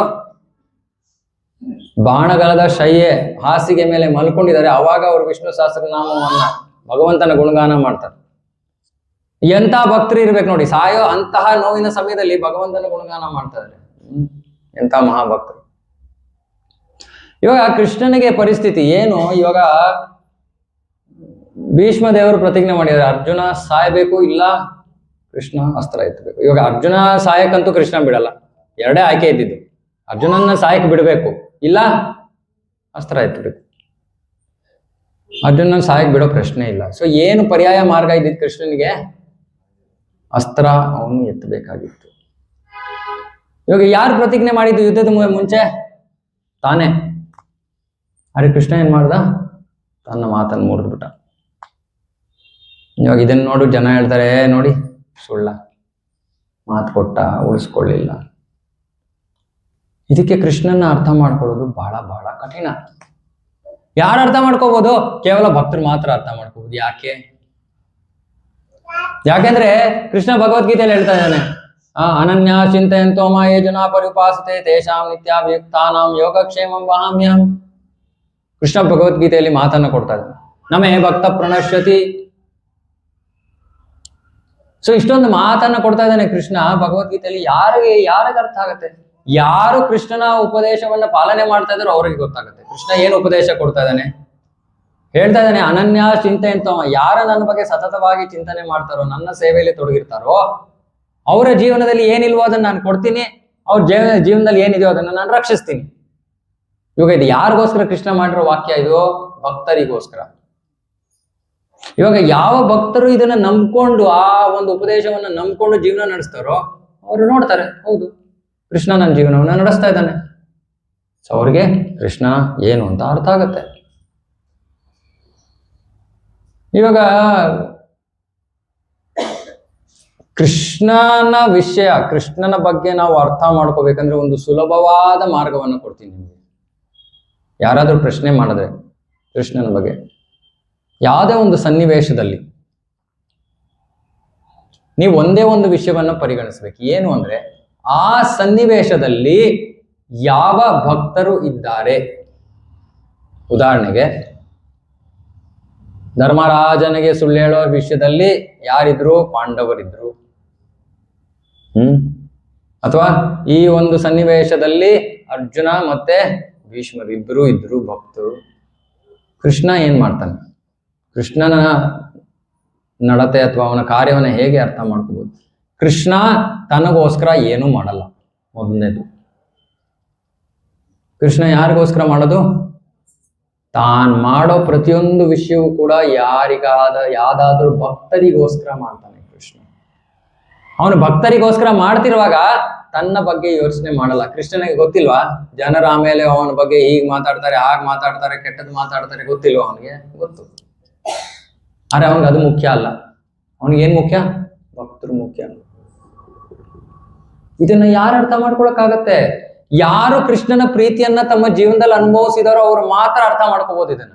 ಹೌದು, ಕೃಷ್ಣ ಹೇಳಿದಾನೆ ಇದನ್ನ.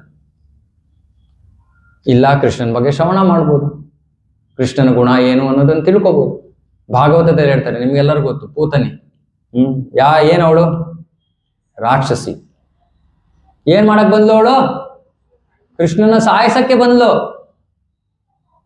ಪೂತನಿ ಕತೆ ಕಂಸ ಕರೆಸ್ತಾನೆ ಪೂತನಿನ. ಪೂತನಿ ಹೋಗು, ಏನು ಕೆಲಸ? ಹಿಂದಿನ 10 ದಿನಗಳಲ್ಲಿ ಮಥುರೆಯಲ್ಲಿ ಯಾವ ಮಕ್ಕಳು ಜನಿಸಿದ್ದಾರೋ ಅವ್ರನ್ನೆಲ್ಲ ಕೊಂದ. ಸ್ಪೆಷಲಿಸ್ಟ್ ಚೈಲ್ಡ್ ಮರ್ಡರ್ ಪೂತನ ಕಳಿಸ್ತಾನೆ ಕಂಸ. ಸರಿ, ಅವಳಿಗೆ ಗೊತ್ತಿಲ್ಲ, ಕಂಸನೂ ಗೊತ್ತಿಲ್ಲ ಕೃಷ್ಣ ಎಲ್ಲಿದ್ದಾನೆ ಗೊತ್ತಿಲ್ಲ. ಹಾಗಾಗಿ ಸುಮ್ಮನೆ ಜನರಲ್ ಆರ್ಡರ್, 10 ದಿನಗಳಿಗಿಂತ ಮುಂಚೆ ಒಳಗಡೆ ಯಾರು ಎಲ್ಲಿ ಮಕ್ಕಳು ಹುಟ್ಟಿದಾರೋ ಅವ್ರನ್ನೆಲ್ಲ ಕೊಂದಾಕ. ಸರಿ, ಪೂತನ ಅಲ್ಲಿ ಇಲ್ಲಿ ಹೋಗ್ತಾಳೆ, ಎಲ್ಲಾ ಮಕ್ಕಳನ್ನ ಸಾಯಿಸ್ತಾ ಇದ್ದಾಳೆ. ಕೊನೆಗೆ ಗೋಕುಲಕ್ಕೆ ಬರ್ತಾಳೆ. ಗೋಕುಲದಲ್ಲಿ ಕೃಷ್ಣ ಇದ್ದಾನೆ. ಅರೆ, ಅವಳಿಗೆ ಗೊತ್ತಿಲ್ಲ. ಆದ್ರೆ ಊರಿನ ಜನರೆಲ್ಲ ಕೃಷ್ಣನ ಬಗ್ಗೆ ಮಾತಾಡ್ತಾ ಇದ್ದಾರೆ.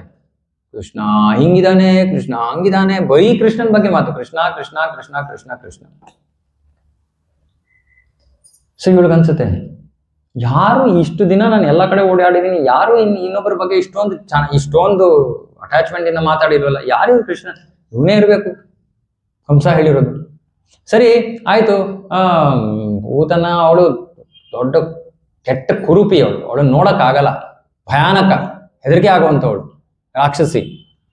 ಸರಿ, ಅವಳು ಯೋಚನೆ ಮಾಡ್ತಾನೆ, ನಾನು ಹಿಂಗೆ ಹೋದ್ರೆ ಯಾರು ಬಿಡಲ್ಲ ಅಲ್ವಾ ನನ್ನ, ಹೊಡೆಯಕ್ ಬರ್ತಾರೆ. ಸರಿ ಅಂದ್ಬಿಟ್ಟು ಅವಳು ಏನ್ ಮಾಡ್ತಾಳೆ, ತನ್ನ ರೂಪವನ್ನ ಬದಲಾಯಿಸ್ಕೊಳ್ತಾಳೆ.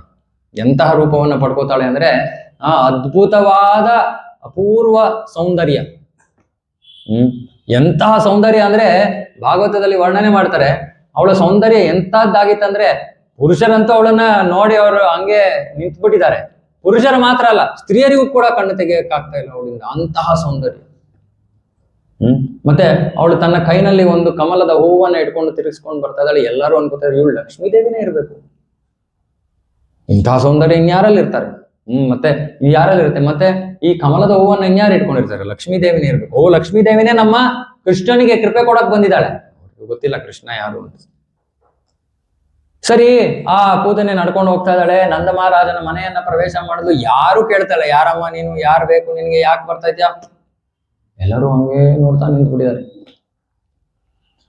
ಸರಿ, ಕೃಷ್ಣ ಇರೋ ರೂಮ್ ಹತ್ರ ಹೋಗ್ತಾಳೆ ಅವಳು. ಅಲ್ಲಿ ಯಶೋಧ ಮತ್ತೆ ರೋಹಿಣಿ ಇಬ್ರು ನಿಂತಿದ್ದಾರೆ.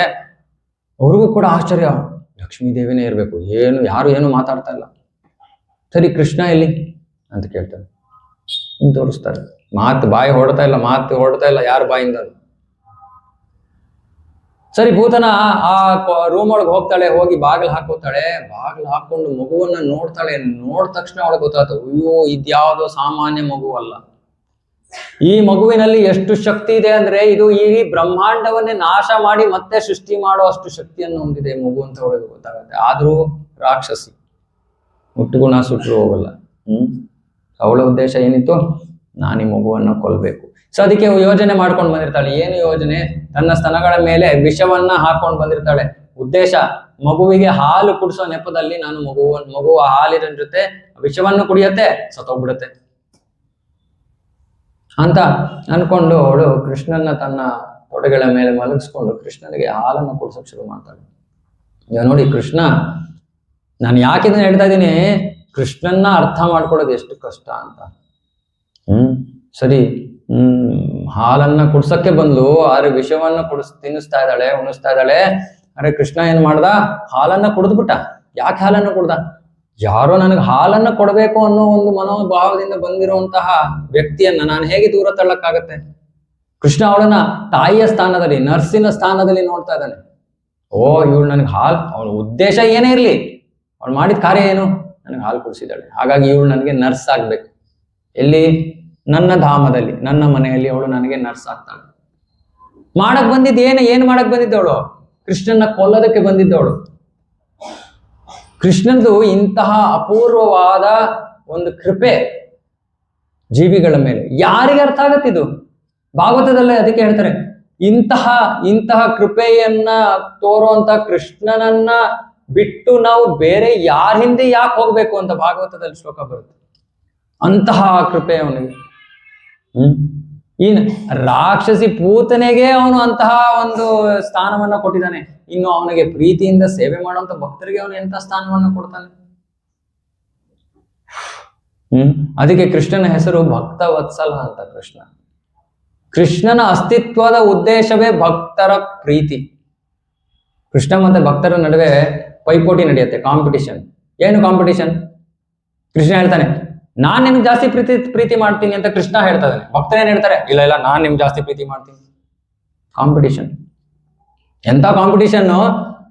ಯಶೋಧ ನೋಡ್ತಾಳೆ, ಕೃಷ್ಣ ದುಷ್ಟ, ಕಳ್ತನ ಮಾಡ್ತಾ ಇದ್ದಾನೆ, ಕಟಾಕ್ತೀನಿ ಇವನ್ನ. ಎಷ್ಟು ಪ್ರೀತಿ ಅಂದ್ರೆ ಅವನು ದೇವರು ಸ್ಥಾನ ಏನಿಲ್ಲ, ನನ್ನ ಮಗ ಕಳ್ತನ ಮಾಡ್ತಾ ಇದ್ದಾನೆ, ಅವ್ನು ಕಟಾಕ್ತೀನಿ ನಾನು. ಕೃಷ್ಣ ಏನು ನನ್ನೇ ಕಟಾಕ್ತೀನಿ, ಯಾರು ಗೊತ್ತಾ? ಇಲ್ಲ. ಕೃಷ್ಣ ಹೇಳ್ತಾನೆ, ಇಲ್ಲ ಕಟಾಕ್, ನೀನ್ ನನ್ನ ತಾಯಿ, ನಾನು ತಪ್ಪು ಮಾಡ್ತಾ ಇದ್ದೀನಿ, ಕಟಾಕ್. ಇದು ಕೃಷ್ಣನಿಗೂ ಭಕ್ತರಿಗೂ ಇರುವಂತಹ ಪ್ರೀತಿಯ ಸಂಬಂಧ. ಇದನ್ನ ಯಾರು ಅರ್ಥ ಮಾಡ್ಕೊಳಕ್ಕಾಗತ್ತೆ? ಯಾರೋ ನಾನು ಬೆಳಗ್ಗೆ ಹೇಳ್ತಾ ಇದ್ದೆ ಕ್ಲಾಸಲ್ಲಿ, ನಾನು ಕೃಷ್ಣ ಪ್ರಜ್ಞೆಗೆ ಬಂದಾಗ 15 ವರ್ಷಗಳ ಹಿಂದೆ ನಾನು ಅನ್ಕೊಂಡೆ, ಓಕೆ ನಾನು ಭೌತಿಕವಾಗಿ ತುಂಬಾ ಬುದ್ಧಿಯನ್ನು ಹೊಂದಿದ್ದೀನಿ, ಸ್ಕೂಲು ಕಾಲೇಜಲ್ಲ ನಾನು ಫಸ್ಟ್ ರ್ಯಾಂಕ್ ಬರ್ತಾ ಇದ್ದೆ. ಸರಿ, ನಾನು ಅನ್ಕೊಂಡೆ ಓಕೆ ಭಗವದ್ಗೀತಾ ಪುಸ್ತಕ ಓದಿ ಅಂದ್ರು ಯಾರೋ. ಸರಿ, ಏನಂತೆ ಎಷ್ಟೊಂದು ಪುಸ್ತಕ ಓದಿದ್ದೀನಿ, ಇದು ಒಂದು ಪುಸ್ತಕ ಓದ್ಬಿಡ್ತೀನಿ ಅಂತ ತಗೊಂಡೆ. ಪುಸ್ತಕ ತಗೊಂಡು ನಾನು ಸಾಮಾನ್ಯವಾಗಿ ನಾನು ಸ್ಕೂಲ್ ಕಾಲೇಜಲ್ಲಿ ಏನು ಓದಿದ್ರು ನೋಟ್ಸ್ ಮಾಡ್ಕೊಳ್ಳೋ ಅಭ್ಯಾಸ ನನಗೆ. ಸೊ ಏನ್ ಮಾಡಿದೆ, ತಗೊಂಡೆ ಪುಸ್ತಕ, ಭಗವದ್ಗೀತಾ ತಗೊಂಡೆ. ಇಟ್ಕೊಂಡು ದಿನಾ ಬೆಳಗ್ಗೆ 4 ಗಂಟೆ ಕೂತ್ಕೊಂಡು ಓದಕ್ ಶುರು ಮಾಡ್ತಾ ಇದ್ದೆ. ನೋಟ್ಸ್ ಮಾಡ್ತಾ ಇದ್ದೀನಿ. ಏನಾಯ್ತು, ಒಂದ್ಸತಿ ಪೂರ್ತಿ ಭಗವದ್ಗೀತಾ ಓದ್ದೆ. ನನ್ನ ನೋಟ್ಸ್ ಏನಾಯ್ತು, ಭಗವದ್ಗೀತಾನಲ್ಲಿ ಏನಿತ್ತೋ ಎಲ್ಲವೂ ನೋಟ್ಸ್ ಅಲ್ಲಿತ್ತು. ಅಂದ್ರೆ ಎಲ್ಲವೂ ಮುಖ್ಯವಾದದ್ದು, ಯಾವುದು ನನಗೆ ಅರ್ಥ ಆಗ್ಲಿಲ್ಲ, ಯಾವುದು ಗೊತ್ತಾಗ್ಲಿಲ್ಲ. ಸರಿ, ಬರಿತಾ ಇದ್ದೀನಿ. ಸರಿ, ಒಂದ್ಸತಿ ಆಯ್ತು, ಓದಿದ್ದಾಯ್ತು ಭಗವದ್ಗೀತೆ. ಸರಿ, ತಿರ್ಗಾ ಇನ್ನೊಂದ್ಸತಿ ಓದಕ್ ಶುರು ಮಾಡಿದೆ. ಸರಿ, ತಿರ್ಗಾ ನೋಟ್ಸ್ ಮಾಡಕ್ ಶುರು ಮಾಡಿದೆ. ಏನಾದ್ರು ಗೊತ್ತಾಗಿರ್ಬೋದು ನನಗೆ ಅಂತ ತಿರ್ಗಾ ಶುರು ಮಾಡಿದೆ. ಸರಿ, ಒಂದು 5% ಕಡಿಮೆ ಆಯ್ತು. ಅಂದ್ರೆ ಏನರ್ಥ, ಇನ್ನೂ ಏನೂ ಅರ್ಥ ಆಗಿಲ್ಲ. ಅಂದ್ರೆ ಈ ಎಲ್ಲ ವಿಷಯಗಳನ್ನ ನಾವು ಸುಮ್ಮನೆ ನಮ್ಮ ಶಕ್ತಿಯಿಂದ ನಾವು ಅರ್ಥ ಮಾಡ್ಕೊಳಕ್ ಆಗಲ್ಲ. ಅದಕ್ಕೆ ಈ ಒಂದು ಶ್ಲೋಕದ ಭಾವಾರ್ಥದಲ್ಲಿ ಪ್ರಭುಪಾದರು ಒಂದು ಸುಂದರವಾದ ಶ್ಲೋಕವನ್ನ ಹೇಳ್ತಾರೆ. ಕೆಳಗಡೆ ಹೋಗಪ್ಪ.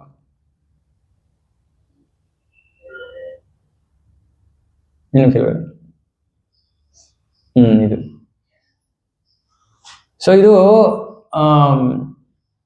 ತುಂಬಾ ಸುಂದರವಾದ ಶ್ಲೋಕ. ನಾನು ಹೇಳ್ತೀನಿ, ನೀವು ರಿಪೀಟ್ ಮಾಡಿ. ಅಥ ಶ್ರೀಕೃಷ್ಣ ನಾಮಾದಿ ನ ಗ್ರಾಹ್ಯಂ ನ ಭವೇದ್ ಗ್ರಾಹ್ಯಂ ಇಂದ್ರಿಯೈಃ ಸೇವನ್ಮುಖೇ ಹಿ ಜಿಹ್ವಾದೌ ಸ್ವಯಂ ಏವ ಸ್ಫುರತ್ಯದಾ. ಸೊ ಇದರಲ್ಲಿ ನಮಗೆ ಗೊತ್ತಾಗತ್ತೆ ಯಾಕೆ ನಾವು ಕೃಷ್ಣನ ಅರ್ಥ ಮಾಡ್ಕೊಳಕ್ ಆಗಲ್ಲ. ಇಲ್ಲಿ ಹೇಳ್ತಿದ್ರೆ ಅಥ ಶ್ರೀಕೃಷ್ಣ ನಾಮಾದಿ, ಕೃಷ್ಣನ ನಾಮ, ಕೃಷ್ಣನ ಕುರಿತಾದ ಎಲ್ಲಾ ವಿಷಯಗಳು. ನ ಭವೇದ್ ಗ್ರಾಹ್ಯಂ ಇಂದ್ರಿಯೈಹಿ, ಇಂದ್ರಿಯ ಅಂದ್ರೆ ನಮ್ಮ ಇಂದ್ರಿಯಗಳು, ಕಣ್ಣು ಕಿವಿ ಮೂಗು ಅಥವಾ ನಮ್ಮ ಬುದ್ಧಿ, ಇವುಗಳಿಂದ ನಾವು ಕೃಷ್ಣನ ಅರ್ಥ ಮಾಡ್ಕೊಳಕ್ ಆಗಲ್ಲ. ಇದು ನನ್ನ ಜೀವನದಲ್ಲಿ ನಾನು ಅನುಭವಿಸಿದಂತ ವಿಷಯ. ನಾನು ನನ್ನ ಬುದ್ಧಿಶಕ್ತಿಯಿಂದ ಭಗವದ್ಗೀತೆಯನ್ನು ಅರ್ಥ ಮಾಡ್ಕೊಳಕ್ ಪ್ರಯತ್ನ ಮಾಡಿದೆ, ಆಗ್ಲಿಲ್ಲ ನನಗೆ. ಏನ್ ಮಾಡ್ಬೇಕು ಕೃಷ್ಣನ ಅರ್ಥ ಮಾಡ್ಕೊಳಕ್ಕೆ? ಸೇವನ್ಮುಖೇ ಹಿ ಜಿಹ್ವಾದೌ, ಸೇವೆಯನ್ನ ಮಾಡಬೇಕು. ಜಿಹ್ವಾ ಅಂದ್ರೆ ಏನು? ನಾಲಿಗೆ. ಆದೌ ಅಂದ್ರೆ ಪ್ರಾರಂಭ, ನಾಲಿಗೆಯಿಂದ ಪ್ರಾರಂಭಿಸಿ ನಾವು ಕೃಷ್ಣನಿಗೆ ಸೇವೆಯನ್ನ ಮಾಡಬೇಕು. ಇವಾಗ ನಾಲಿಗೆ ಕೆಲಸ ಏನಪ್ಪ? ನಾಲಿಗೆ ಸಾಮಾನ್ಯ ಕೆಲಸ ಮಾತಾಜಿ. ಗುಡಿ ಶುರು ಮಾಡಿದ್ರೆ ಸ್ಟಾಪ್ ಇಲ್ಲ. ನಾನು ಹೇಳಿದ್ನಲ್ಲ, ಆಟೋ ಡ್ರೈವರ್ ಪಾಪ 3/4 ಗಂಟೆ ನಾನ್ ಸ್ಟಾಪ್ ಮಾತಾಡಿದ್ದಾರೆ. ಮಾತಾಡೋದು ಒಂದು ಕೆಲಸ. ಎರಡನೇ ಕೆಲಸ ನಾಲಿಗೆದು ರುಚಿಕರವಾದ ಆಹಾರವನ್ನು ಸೇವಿಸೋದು. ಇದು 2 ನಾಲಿಗೆಯ ಕೆಲಸ. ಸೊ ಅದಕ್ಕೆ ಇಲ್ಲಿ ಹೇಳ್ತಾ ಇದಾರೆ, ಇವೆರಡೂ ಕೆಲಸಗಳನ್ನ ನೀವು ಕೃಷ್ಣನ ಸೇವೆಯಲ್ಲಿ ತೊಡಗಿಸಿ. ಅಂದ್ರೆ ಏನರ್ಥ? ಮಾತಾಡೋ ಒಂದು ಪ್ರವೃತ್ತಿಯನ್ನ ಕೃಷ್ಣನ ಬಗ್ಗೆ ಮಾತಾಡೋದ್ರಲ್ಲಿ ಅಥವಾ ಕೃಷ್ಣನ ನಾಮವನ್ನು ಜಪಿಸೋದ್ರಲ್ಲಿ ನಾಲಿಗೆಯನ್ನ ತೊಡಗಿಸ್ಬೇಕು, ಮೊದಲನೇ ವಿಷಯ. ಎರಡನೇ ವಿಷಯ, ತಿನ್ನೋ ವಿಷಯವನ್ನ ಕೃಷ್ಣನಿಗೆ ಅರ್ಪಿಸಿ ಕೃಷ್ಣ ಪ್ರಸಾದವನ್ನ ಸ್ವೀಕಾರ ಮಾಡಬೇಕು. ಇದೆರಡು ಮಾಡೋದ್ರಿಂದ ಏನಾಗತ್ತೆ? ಜಿಹ್ವಾದೌ ಸ್ವಯಂ ಏವ ಸ್ಫುರತ್ಯದ. ಸ್ವಯಂ ಏವ ಅಂದ್ರೆ ತಾನೇ, ಯಾರು? ಕೃಷ್ಣ ತಾನೇ. ಸ್ಫುರತಿ ಅಂದ್ರೆ ಪ್ರಕಟವಾಗ್ತಾನೆ, ಬಹಿರಂಗ ಪಡಿಸ್ಕೋತಾನೆ, ತನ್ನನ್ನ ತಾನು ಕೃಷ್ಣ ಬಹಿರಂಗ ಪಡಿಸ್ಕೋತಾನೆ. ನಾವು ಅವನನ್ನ ಅರ್ಥ ಮಾಡ್ಕೊಳ್ಳೋ ಸಾಧ್ಯತೆ ಇಲ್ಲ. ಅವನು ತನ್ನನ್ನ ತಾನು ಬಹಿರಂಗ ಮಾಡಿಕೊಂಡಾಗ ನಮಗೆ ಅವನು ಅರ್ಥ ಆಗ್ತಾನೆ. ಗೊತ್ತಾಗ್ತಾ ಇದೆ ನಾ ಹೇಳ್ತಾ ಇರೋದು? ಸೊ ಜ್ಞಾನಿ ಯೋಗಿಗಳು ಈ ಸೇವನ್ಮುಖಿ ಜಿಬ್ಬಾದವು ಮಾಡ್ತಾ ಇಲ್ಲ. ಅವ್ರು ತಮ್ಮದೇ ಆದ ಏನೋ ಪ್ರಕ್ರಿಯೆಯನ್ನ ಮಾಡ್ಕೋತಾ ಇದ್ದಾರೆ. ಅರೆ ಅವರು ಕೃಷ್ಣನಿಗೆ ಭಕ್ತಿ ಸೇವೆಯನ್ನ ಮಾಡ್ತಾ ಇಲ್ಲ. ಯಾರು ಈ ಭಕ್ತಿ ಸೇವೆಯನ್ನ ಮಾಡ್ತಾರೋ, ಭಕ್ತಿ ಸೇವೆ ಅಂದ್ರೆ ಸರಳವಾದ ವಿಷಯ, ನಾವು ಪ್ರತಿ ವಾರ ಹೇಳ್ತಾ ಇರ್ತೀವಿ ABCD. A ಅಂದ್ರೆ ಭಕ್ತರ ಸಂಘ, B ಅಂದ್ರೆ ಭಗವದ್ಗೀತಾ ಭಾಗವತ ಅಧ್ಯಯನ ಶ್ರವಣ, C ಅಂದ್ರೆ ಹರೇ ಕೃಷ್ಣ ಮಹಾಮಂತ್ರದ ಜಪ, D ಅಂದ್ರೆ ಪ್ರಸಾದ, ಡೈರೆಕ್ಟ್ ಪ್ರಸಾದವನ್ನು ಸ್ವೀಕಾರ ಮಾಡೋದು. ಇಷ್ಟೇ ಮಾಡ್ಬೇಕಾಗಿರೋದು ನಾವು. ಇದು ಮಾಡೋದ್ರಿಂದ ಕೃಷ್ಣ ತಾನೇ ತನ್ನನ್ನ ತಾನೇ ಬಹಿರಂಗ ಪಡಿಸ್ಕೋತಾನೆ. ಅದಕ್ಕೆ ನಾನು ಹೋದ ವಾರದ ಕ್ಲಾಸಲ್ಲಿ ಹೇಳಿದೆ, ಕೃಷ್ಣನ ನಾವು ಕಣ್ಣಾರೆ ನೋಡ್ಬೋದು. ಕೃಷ್ಣನ ಕಣ್ಣಾರೆ ನೋಡೋದಕ್ಕೆ ನಾವು ನಮ್ಮ ಸಾಮರ್ಥ್ಯ ಅಲ್ಲ, ಅದು ಕೃಷ್ಣನ ಕೃಪೆ. ಕೃಷ್ಣ ಯಾವಾಗ ತನ್ನನ್ನು ತಾನು ಬಹಿರಂಗ ಮಾಡ್ತಾನೆ, ಯಾವಾಗ ನಾವು ಆ ಪರಿಶುದ್ಧತೆ ಹಂತಕ್ಕೆ ತಲುಪ್ತೀವೋ ಆಗ ಕೃಷ್ಣ ತನ್ನನ್ನೇ ತಾನು ಬಹಿರಂಗ ಪಡಿಸ್ಕೋತಾನೆ. ನಮ್ಮ ಕಣ್ಣಿಗೆ ಕಂಡು ಬಿಡ್ತಾನೆ ಕೃಷ್ಣ. ಇವತ್ತಾಗಲ್ಲ ಅದು, ಯಾಕಂದ್ರೆ ಇವತ್ತು ನಾವು ಕಲ್ಮಶಗಳಿಂದ ತುಂಬಿದೀವಿ. ಕಾಮ, ಕ್ರೋಧ, ಲೋಭ, ಮೋಹ, ಮದ, ಮಾತ್ಸರ್ಯ. ನಮ್ಮ ಬಾಯಲ್ಲಿ ಏನ್ ಬರ್ತಾವ, ಅವ್ರು ಹಿಂಗೆ ಇವ್ರು ಹಂಗೆ ಇದೆ ಅಲ್ವಾ.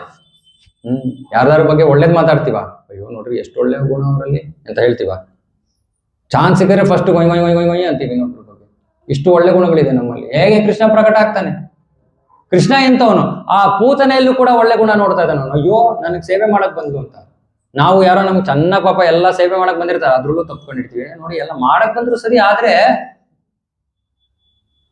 ಕೃಷ್ಣ ಹೇಳ್ತಾನೆ ಹೌದು ಕೊಲ್ಲಕ್ ಬಂದು, ಆದ್ರೆ ಕೃಷ್ಣ ಉಲ್ಟಾ ನೋಡೋದು.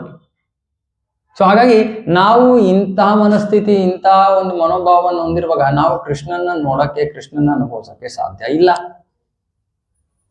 ಆದ್ರೆ ಅದಕ್ಕೆ ಮಾರ್ಗ ಇದೆ, ಸುಮ್ಮನೆ ಭಕ್ತರಾಗಬೇಕು ಅಷ್ಟೇ.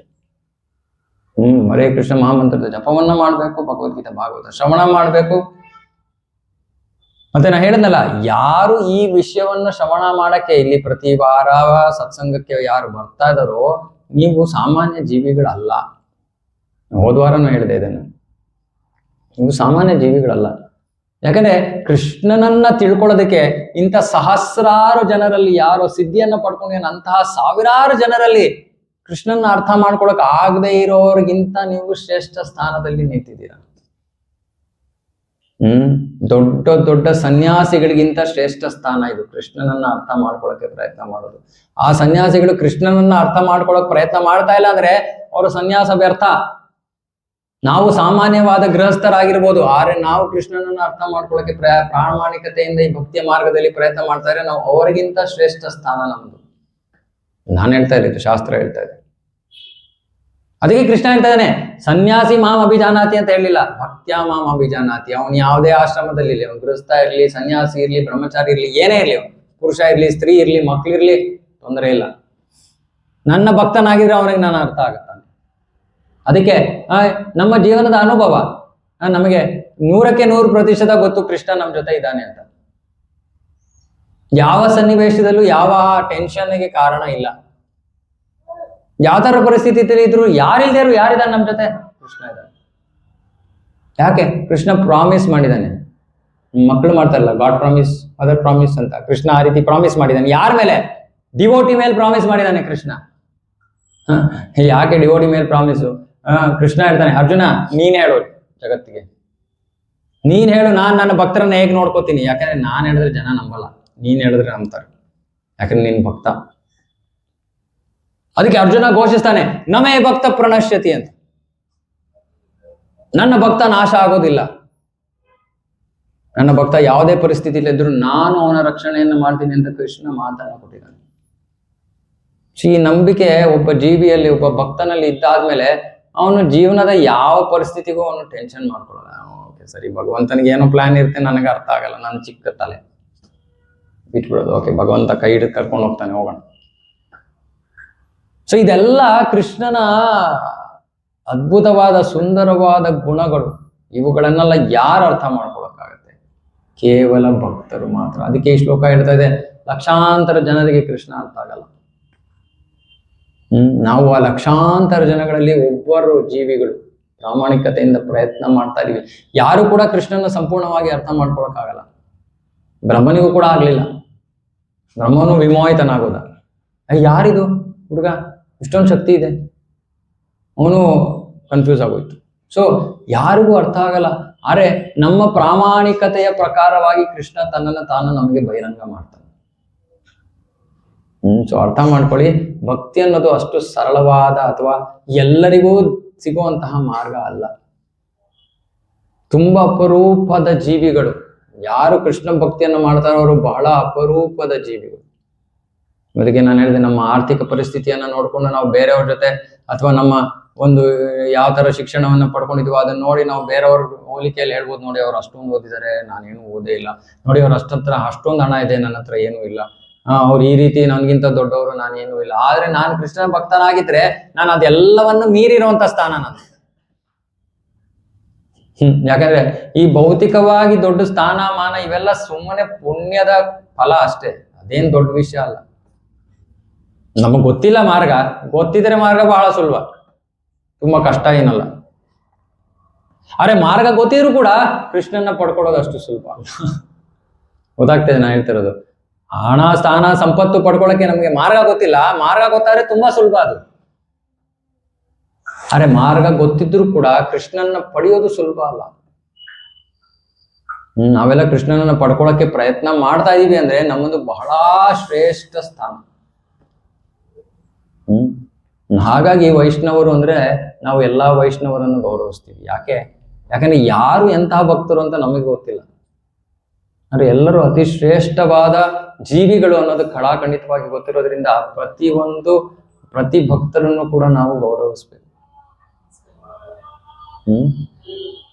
ಸೊ ಇದು ಇವತ್ತಿನ ಈ ಒಂದು ಶ್ಲೋಕದ ಮಹತ್ವ. ಸೊ ಹಾಗಾಗಿ ಭಕ್ತರಾಗಬೇಕು, ಅವಾಗ ಕೃಷ್ಣನನ್ನ ಅರ್ಥ ಮಾಡ್ಕೋತೀವಿ. ಕೃಷ್ಣನ ಅರ್ಥ ಮಾಡ್ಕೊಂಡ್ವಿ ಅಂದ್ರೆ ಕೃಷ್ಣ ಹೇಳ್ತಾನೆ, ಜನ್ಮ ಕರ್ಮಚ ಮೇ ದಿವ್ಯಂ ಏವಂ ಯೋಗೇತಿ ತತ್ವತಃ ತ್ಯಕ್ವಾ ದೇಹಂ ಪುನರ್ಜನ್ಮ ನೈತಿ ಮಾಮೇತಿ ಸೋರ್ಜುನ. ಕೃಷ್ಣ ಹೇಳ್ತಾನೆ, ಯಾರು ನನ್ನನ್ನ ತತ್ವತಃ ಅರ್ಥ ಮಾಡ್ಕೋತಾರೋ ಆಮೇಲೆ ಅವ್ನು ಮತ್ತೆ ಈ ಭೌತಿಕ ಜಗತ್ತಿಗೆ ಬರ್ಬೇಕಾಗಿಲ್ಲ, ನನ್ನ ಹತ್ರ ಬರ್ತಾರೆ. ಕೃಷ್ಣ ಹತ್ರ ಹೋಗೋ ಫಲ ಏನು? ಏನು ಅಂದ್ರೆ ಆನಂದ ಸಂತೋಷದ ಜೀವನ ಅಷ್ಟೇ. ಕೃಷ್ಣನ ಜೊತೆ ನಾವು ಸಾಮಾನ್ಯ ಭಾಷೆಯಲ್ಲಿ ಹೇಳ್ತೀವಲ್ಲ, ಮಜಾ ಮಾಡೋದು. ಕೃಷ್ಣನ ಜೊತೆ ಮಜದ ಜೀವನ. ಇಲ್ಲಿ ಮಜಾ ಮಾಡಕ್ ಪ್ರಯತ್ನ ಮಾಡ್ತಾ ಇದೀವಿ, ಇಲ್ಲೇನ್ ಸಿಗಲ್ಲ, ಸುಮ್ಮನೆ ಪ್ರಯತ್ನ ಮಾಡ್ತಾ ಇದೀವಿ. ನಿಜವಾದ ಆನಂದ ಅಂದ್ರೆ ಅದೇ ಪ್ರತಿಯೊಬ್ಬ ಮನುಷ್ಯನ ಗುರಿ. ಓಕೆ, ಸೊ ಇದ್ರ ಜೊತೆಗೆ ಇವತ್ತಿನ ಈ ಒಂದು ಪ್ರವಚನ ಮುಗಿಸ್ತೀನಿ. ಯಾರಿಗಾದ್ರೂ ಏನಾದ್ರು ಪ್ರಶ್ನೆಗಳಿದ್ರೆ ಕೇಳ್ಬೋದು. ಇವತ್ತಿನ ಒಂದು ಸಾರಾಂಶ ಅಂದ್ರೆ ಭಕ್ತಿ ಮಾಡ್ಬೇಕು, ಭಕ್ತಿಯಿಂದ ಮಾತ್ರ ನಾವು ಕೃಷ್ಣನನ್ನ ಅರ್ಥ ಮಾಡ್ಕೋಬಹುದು. ಇಲ್ಲ ಅಂದ್ರೆ ನಮ್ಮ ಯಾವ ಯೋಗ್ಯತೆ ಹೊರತಾಗಿಯೂ ಕೂಡ ನಮಗೆ ಕೃಷ್ಣನ ಅರ್ಥ ಆಗೋದಿಲ್ಲ, ಕೃಷ್ಣ ನಮಗೆ ಸಿಗೋದಿಲ್ಲ. ಜೀವನದ ಧ್ಯೇಯ ಕೃಷ್ಣನನ್ನ ಪಡ್ಕೊಳ್ಳೋದು ಅಷ್ಟೇ ಸಾರಾಂಶ. ಓಕೆ, ಯಾರಿಗಾದ್ರು ಏನಾದ್ರು ಪ್ರಶ್ನೆ ಇದೆಯಾ?